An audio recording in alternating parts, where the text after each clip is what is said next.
Ժողովուրդ օրաթերթը գրում է. ինչպես հայտնի է, Փարաքար խոշորացված համայնքի ղեկավար Վալոդյա Գրիգորյանին սպանեցին սեպտեմբերի 23-ին ժամը 23:50-ի սահմանում։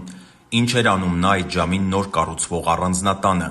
Ընտանիքի անդամները դեպքի օրը լրատվամիջոցին պատմել են, որ միայն օրվա վերջում էր նա հասցնում գնալ նոր տան վերանորոգման աշխատանքներին հետևելու և այդ օրը բացառություն չէր։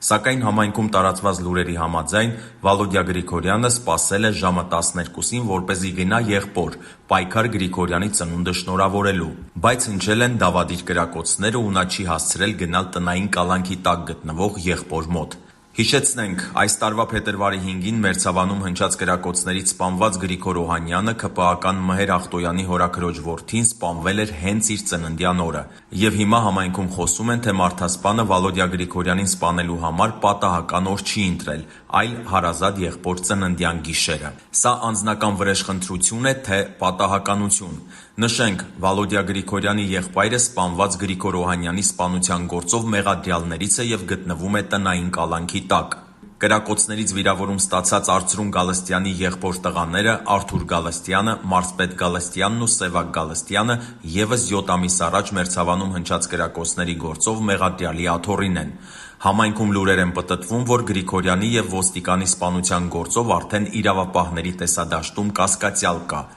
Մեդիահաբի տեղեկություններով Վալոդյա Գրիգորյանին սպանելու մեջ կասկածվողը հայտնաբերվել է։ Ըստ կայքի աղբյուրի, նա նախկին համայնքապետ Մհեր Ախտոյանի հորաքրոջ որդու փետրվարին սպանված 29-ամյա Գրիգոր Օհանյանի եղբայրն է։